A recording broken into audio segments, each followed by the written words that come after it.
Welcome back to Mama Loves Manga, and welcome back to another episode of Sit Down and Read Your Manga. I did put the information in the description box. I should have put timestamps, but I don't know how to do that. I'll figure it out. In hindsight, I realized that I should have shown the volumes that I was going to be sharing clips about. But in any case, now for this episode, I'm going to show you the volumes that I will be talking about in the coming clips.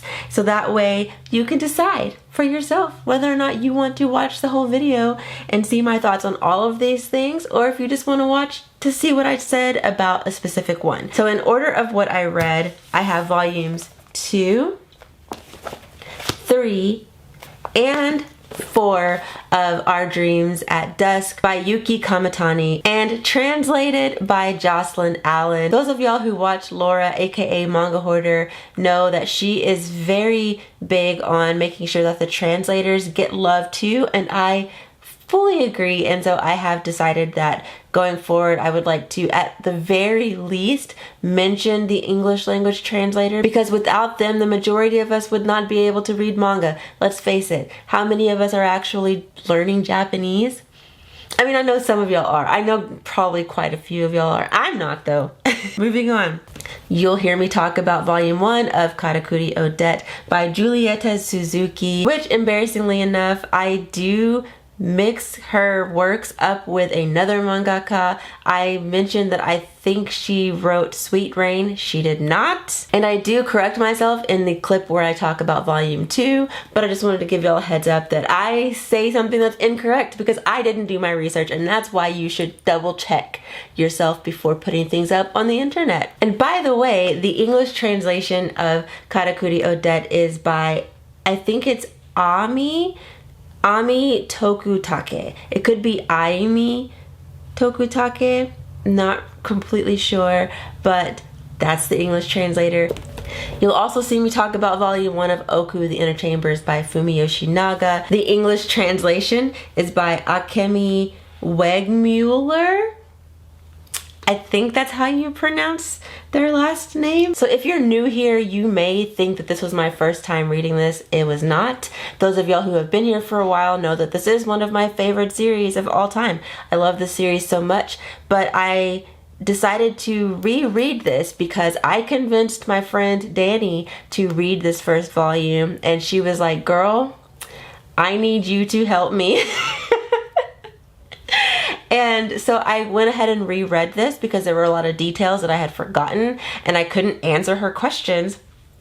So, man, you'll see my thoughts in the clip when I do talk about this, but I have to say that I love this even more after that reread. But yeah, you'll see what else I say in the clip. Next, you'll see me talk about volume 2 of The Way of the Househusband by Kosuke Ono. The English translation is by Sheldon Driska. Last but not least of the physical volumes, I talked about volume 2 of Karakuri Odette. And finally, I pulled out my Kindle and I read the first 4 volumes of 1122 for a Happy Marriage. This is by Piko Watanabe and it is translated by so I'm not actually sure who translated this. I'm gonna do some more research and hopefully I can figure it out, but I'm not seeing a translator credited on any of the pages.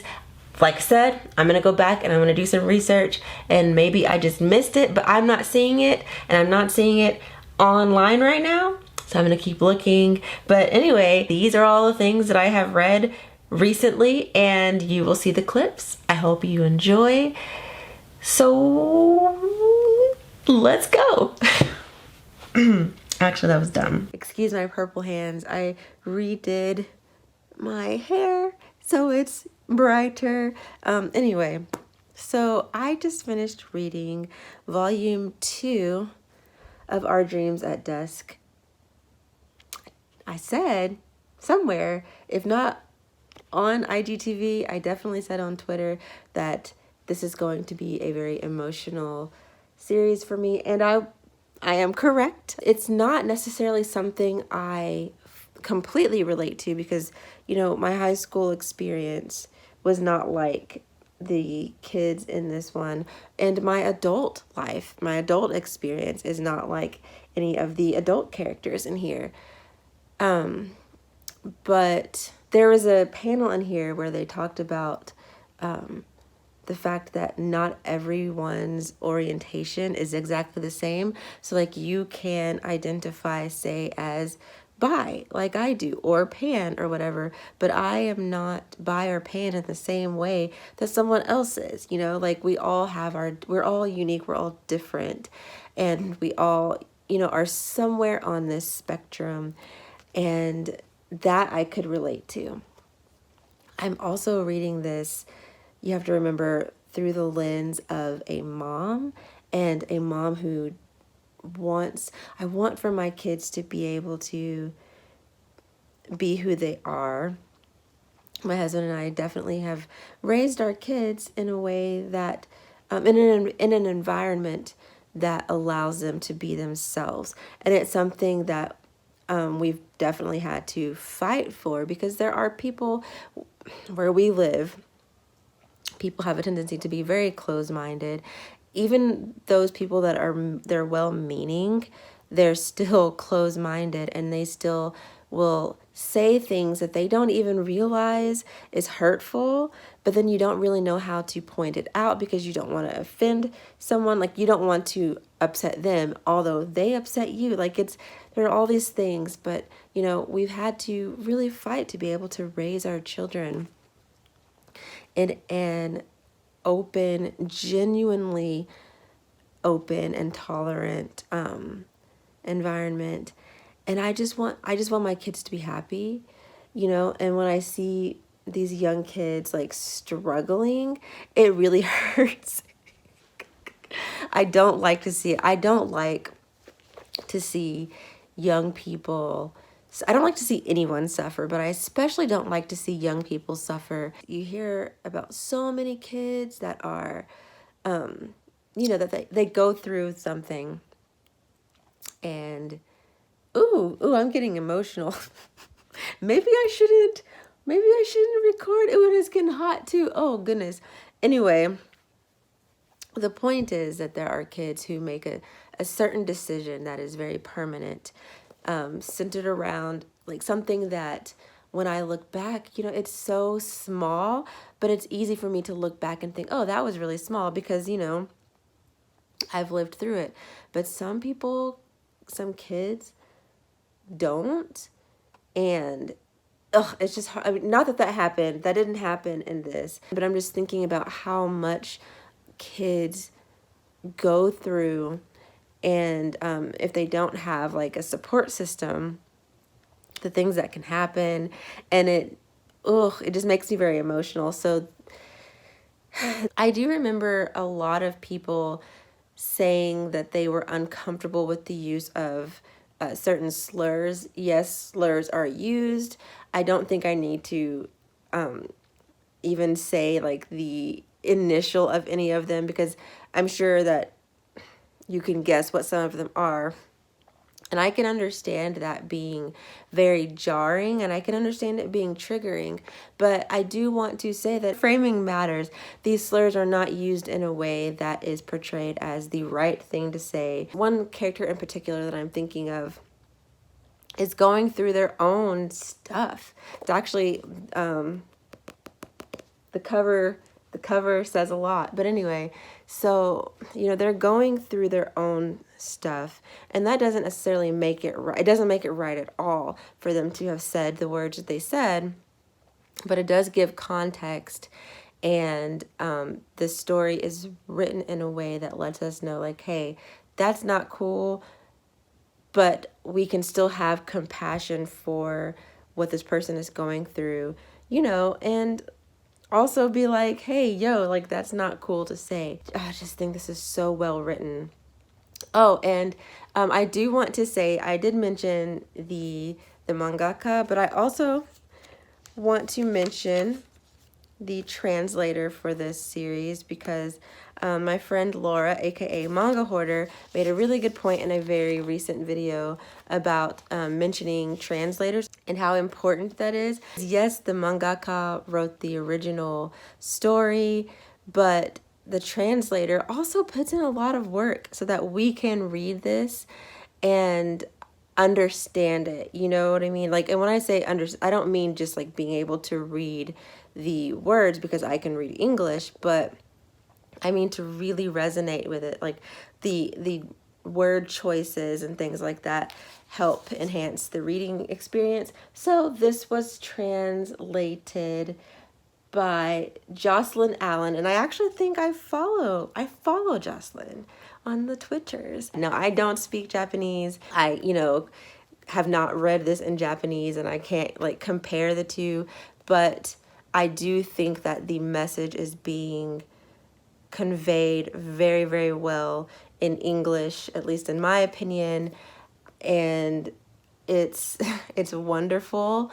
But again, like, I'm reading this through the lens of someone who, yes, is part of the LGBTQIA plus community, but is, but never really dealt with the prejudice that comes with that, because I've just kind of always been able to like live quietly, but I'm also looking at this from the lens of a mom, or even, and I gotta bring up race, but as a Black woman, like, these are all things that affect how I see this, how I view it, what I relate to, what I resonate with. So anyway, these are my initial thoughts on volume 2.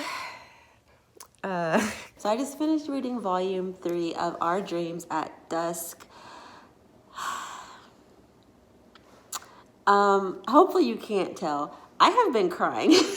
A good cry can be very therapeutic, but ooh, so many themes in here slapped me in the face. I related to so much. It's very interesting how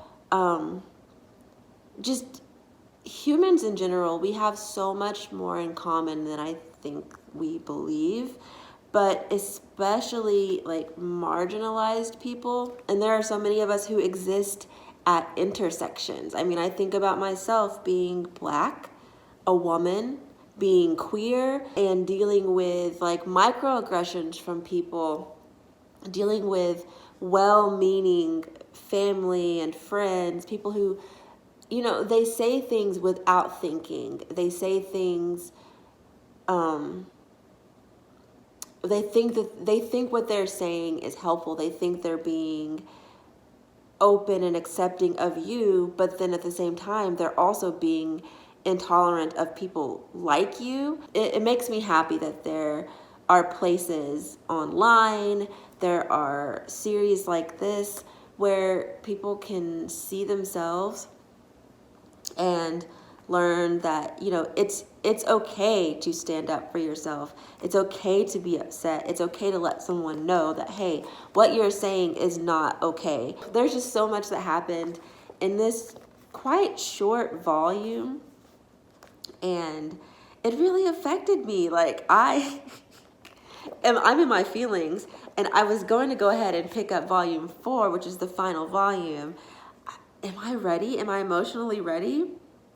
I think I'm going to. So I know I didn't say a whole lot about this, because at this point, if I say too much, it gives spoilers, but this was just, in this volume, Tasuku also gets to be around his crush, and he learns a lot more about his crush, and some of the things that he learns are not necessarily the most promising things. So this volume was a roller coaster, and I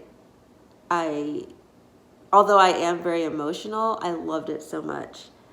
This is so good. That's all I can really say. So I'm going to go ahead and start reading volume 4. And then I'll come back and give my overall thoughts on this entire series. Okay, so I just finished reading volume 4. I don't think I can say anything. The feels, y'all. All I think I can say is that you need to read this. I don't care who you are. Even if you've never read a manga series in your entire life, I don't care what you think you know, what you think you believe. Please read this.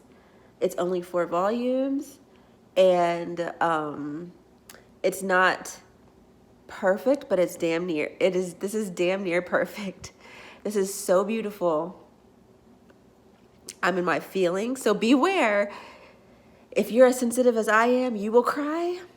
I cried. The last chapter, like the last official chapter, made me cry so hard. Yeah. Read this manga. That's that's really all I can say. Yeah. Yeah. So I just finished reading volume 1 of Karakuri Odette by Julieta Suzuki. I'm pretty sure this mangaka is the same person behind the series Sweet Rain, which is one that I really enjoyed. It's super cute. I haven't talked about it at length on this Instagram or on my YouTube channel either. But it's really cute, like kind of Christmassy series. It's very short, like 3 volumes. I'll talk about it later. I'll reread it and talk about it because it's really fun. But anyway, this story is about an android, this little girl right here. She is 15 years old, but not really. She was just made, but she looks like a 15-year-old and acts like a 15-year-old. And she tells her creator that she wants to go to school because she wants to know what it's like to be around real people.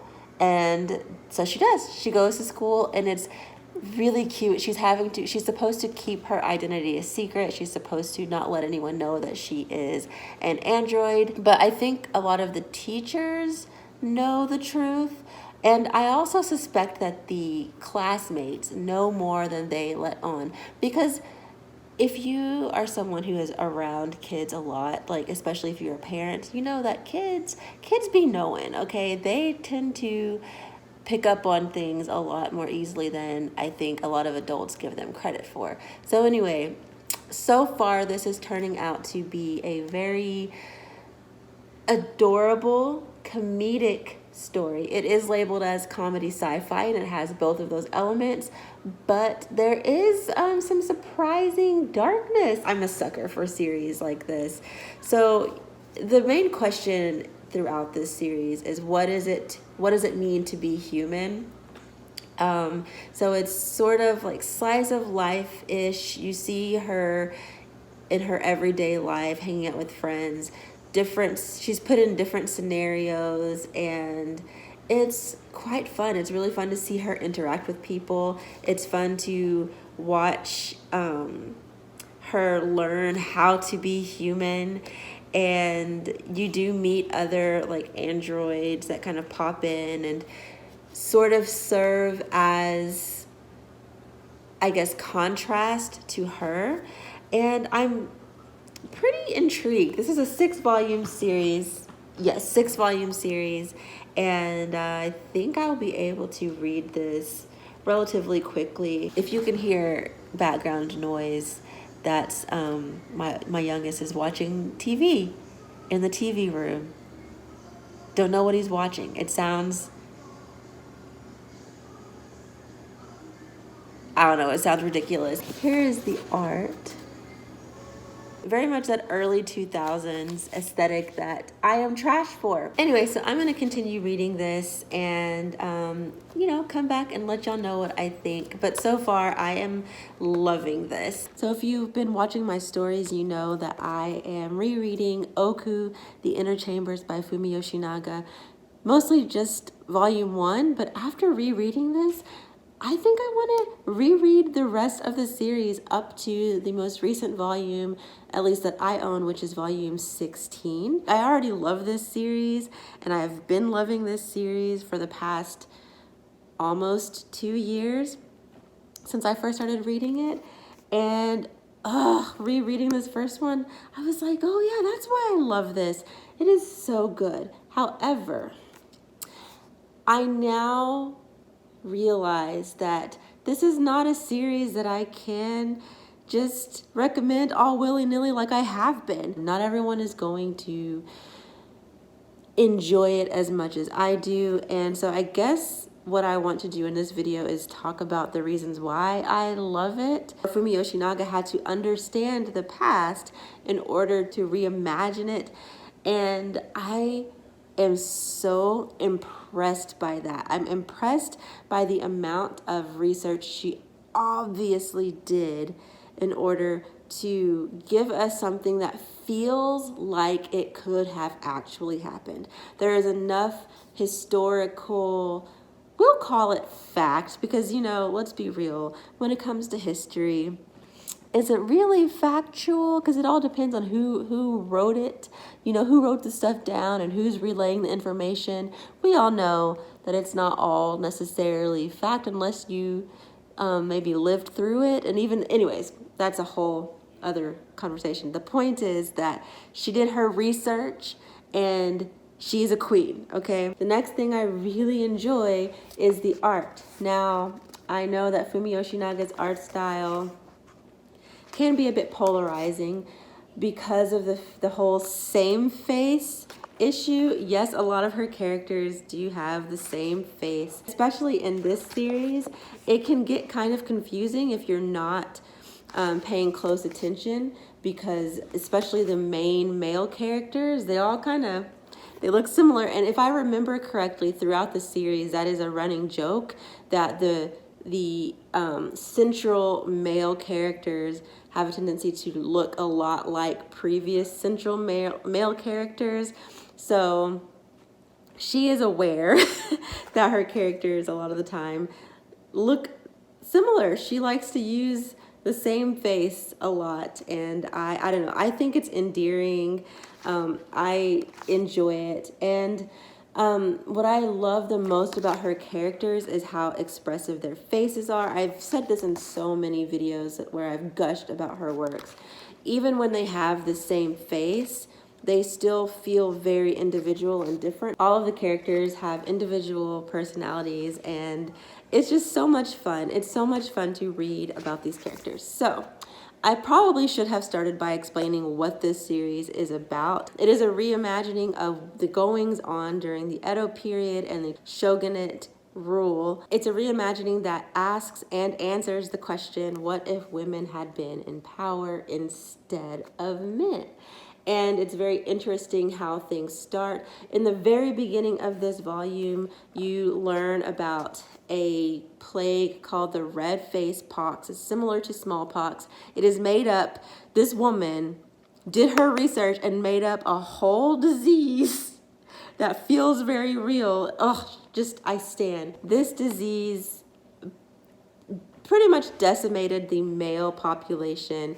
Eventually, over time, it does even itself out a bit, but there are still a lot more women than men. And over time, women had begun to take over the duties that were typically left for the men to do. Men were kept and sort of put in these positions to where they're like married off, and they're expected to, you know, to please women and provide their seed and all that stuff. And women are in the position of being the head of household and all of that jazz. But the bulk of the story actually happens in the inner chambers, and that is where the concubines are kept. And the first central male character that you meet, whose name is, oh man, I told myself I was gonna remember his name, but I already forgot. Mizuno is the first main central male character that we meet. And he makes the decision to enter into the chambers because his family is poor, and he wants to, basically, that's how he wants to help them out. Now, keep in mind that he does have a girl that he's in love with, and she's in love with him, but he doesn't think they could ever be together because he's poor. And so anyway, he goes into the inner chambers, and he kind of has to navigate that, and he learns how to do that, and he moves up in the ranks quickly because the shogun takes a liking to him. Let me tell y'all, there are a lot of names, and it can be really difficult to keep them straight. Like, I'm not gonna lie, it's a lot of names. This series is quite verbose, very wordy. There's a lot of reading. This is not the type of series that you can just blow through easily. You really do have to pay attention. It seems like the translator made the decision to keep the way of speaking very like antiquated, and I'm assuming that's probably how it was written in Japanese as well. I could be wrong. I never read this in Japanese, and I can't read Japanese. Anyway, I'm supposed to be over here looking for Yoshimune. The current shogun's name is Yoshimune. So the main two people that you're following are Mizuno and I already forgot her name, and Yoshimune. The dialogue between Yoshimune and Mizuno is quite enjoyable. I like their dynamic very much. I really like this shogun. I like Yoshimune. She's a badass, okay? I really like her, at least in this volume. And I feel like I remember liking her for the rest of the time that she is mentioned. Throughout the series, you do meet other shoguns, of course, and you meet different concubines and other characters as well. The series is very much a glimpse into the daily lives of the people that live in the castle, in the shogunate castle. And so it can be a bit slow. And as I mentioned earlier, it is quite wordy. This as an introduction is a lot, and it just keeps getting more complicated as the series continues. There are a lot of people to get to know. There's a lot of political intrigue. If you find yourself maybe getting bored with a more like a slower paced series, this might not be for you. And I hate to discourage anyone from reading it because it is one that I love so much and I do think it's wonderful, but everything isn't for everyone. So like if you read this first volume and you don't love it, don't feel bad, and also don't feel forced to keep reading it. I know there are some people out there who will tell you to like read the first 3 to 5 volumes of whatever their favorite manga series is that they want you to read, and I don't really agree with that. Like if you don't get through the first volume, I think it's pretty safe to just drop it. But that's just my personal opinion. If I don't like the first volume of a series, I'm not going to keep reading it. I don't see any point in spending my money on something that I don't enjoy immediately. For me personally, I enjoyed this volume so much on the first read, and even more so now that I've read it a second time, and I can definitely see myself reading this again and again and again and again. I would recommend this series for people who are interested in like a slower paced series and interesting characters who are just compelling and well fleshed out, very different like emotions and different personality types, and you're watching them all get together and live in this area. If you like stuff like that, then definitely check this out. So I'm sitting in bed, got my bonnet on and everything, and I am reading volume 2 of The Way of the Househusband by Kosuke Ono, and I'm already grinning like an idiot because this manga is so cute. I know it's not everyone's cup of tea, but it's really mine. And okay, this man is hula hooping, and something that y'all probably don't know about me, I used to dabble in what's called hoop dancing. You know, like if you go to a festival and you see those people, there's always a girl who's got a hula hoop and she's like, you know, she's got her little belly shirt on and her low-rise pants. You know what I'm talking about? And they always have their hula hoop and they're out there doing all kinds of tricks. Yeah, that's what I was doing. I wasn't going to festivals and doing it. I was just in my backyard. I just thought that was really cute. And so I'm going to sit down and finish reading this and I will come back and share my thoughts. So oh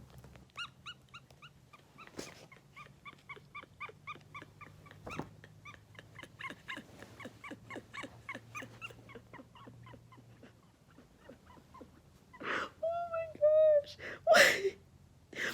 Okay. I'm laughing because I swear this man is me. Look at his face.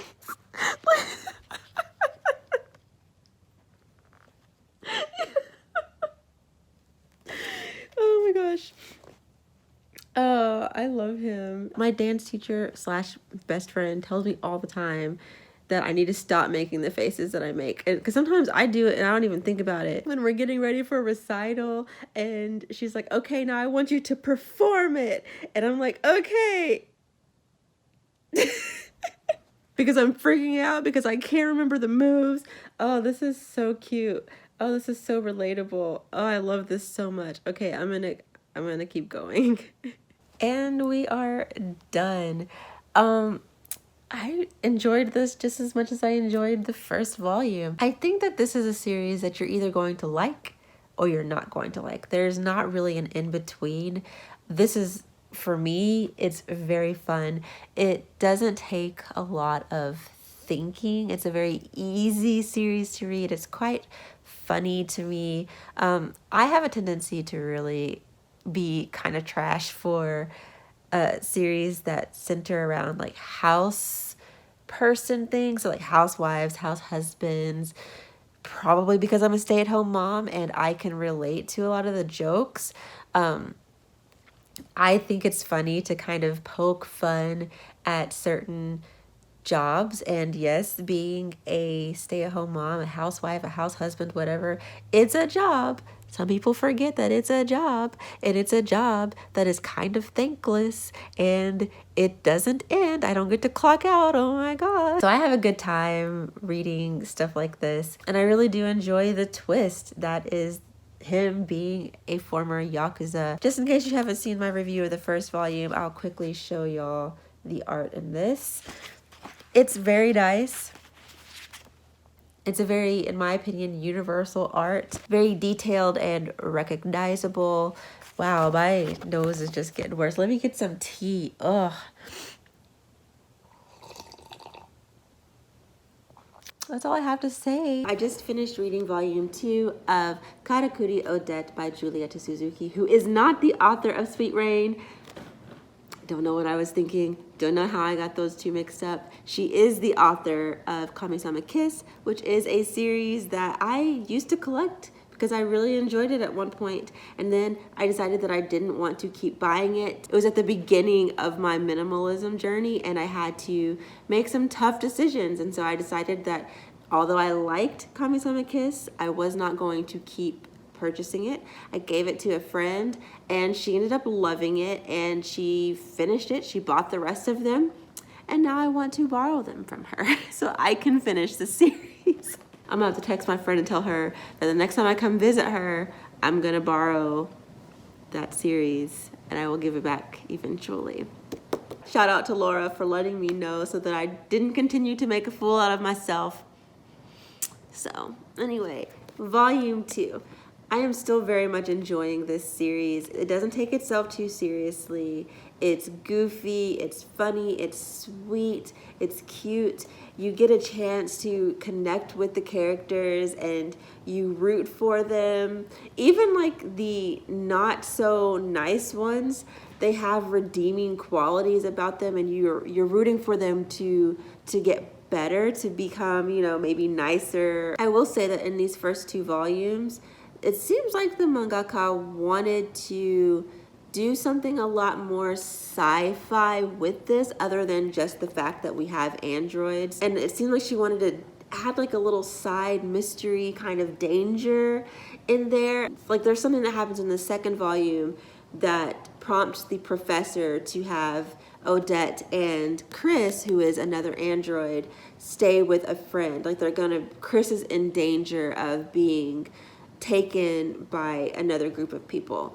And it just kind of seemed like it was an unnecessary plot line. Maybe at this point she still wanted to have that sci-fi feel. But my favorite aspect of the series so far really is just watching Odette and now Chris live amongst human beings, go to school and try to be normal 15 or 16-year-old. I'm curious to see how the rest of the series goes. I'm curious to see if she continues to try to add other elements or if she lets it just be a cute sort of slice of life school comedy with a twist because it's androids. You know, like that's what I am enjoying about this.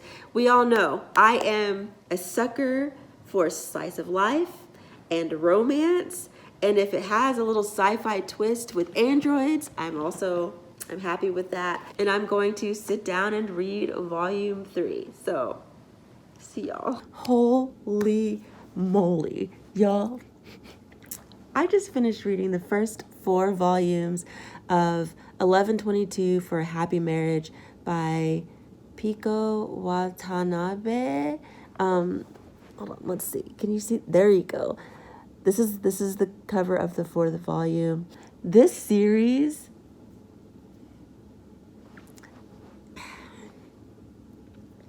I think I have established here on this little platform of mine that I have that I love messy ass stories. Okay? I love them. This is a messy series. Oh my gosh. Let me try to explain this. It first centers around a couple who is in a sexless marriage. They haven't had sex in like 2 years. The wife was the one who initially said she didn't want to, and she basically told the husband, like, hey, you know what? You're not unattractive. You can find some booty somewhere else. He was hurt, but eventually he found himself somebody, okay? And she pretended like she was cool with it. She thought she was cool with it. She ignored it or whatever. They made rules, and he followed these rules. But of course, over time, she started feeling away, and then things get messier because you find out that the person that he has his affair with, she married and has a kid, and she's going through her own thing with her child being special needs and everything being on her shoulders, and her husband being the type of husband who is very much like, I make the money and you take care of the household. So you have 2 couples whose lives are entwined in a way, and they are both of these couples are just going through some things. But then the wife of the first couple, she's going through her own things, and then she ends up doing listen. It's a lot, but it's so, if you love to be a fly on the wall in like messy situations, this is for you. Because, you know, I'm that person. I love to sip the tea. I don't like to be in it, but I like to sip it. Oh my gosh. When I tell you, I literally just read each volume back to back. I did not put it down. My eyes are low-key tired just because, like, I read them back to back. So good, so messy, but also there's a lot of talk about marriage. And now personally, I have my own personal beliefs about marriage. I'm very happy in my own marriage, but I also do realize that everyone is different. Every couple is different. And that's what this series brings into question. You know, it makes you think about like what works for you, because what works for me may not work for you, right? If you read this series, you're probably going to get something different out of it depending on what your situation is, whether you're single, you're married, you're happily married, you're unhappily married, you're, I don't know, in whatever kind of relationship there is out there to be in, you know, you're depending on what that is, you're going to get something different out of this series. But I will say that it definitely makes me appreciate my relationship a lot more. I'm lucky, okay? I mean, he's lucky too. I need y'all to read this. I need someone else to read this so that we can really talk about it in depth, because you know, in these little reactions, reviews, I don't give spoilers because I want y'all to actually go out and read it. I was looking on Kodansha's website to see how many volumes are going to be. I'm pre-ordering all of them. Like everything that I can get my hands on, I'm pre-ordering it because I want to read this. So good. I don't know what else to say. Check it out and let me know what you think. Yeah. Anyway, on that note, I'm going to go sit down and read your manga. Bye.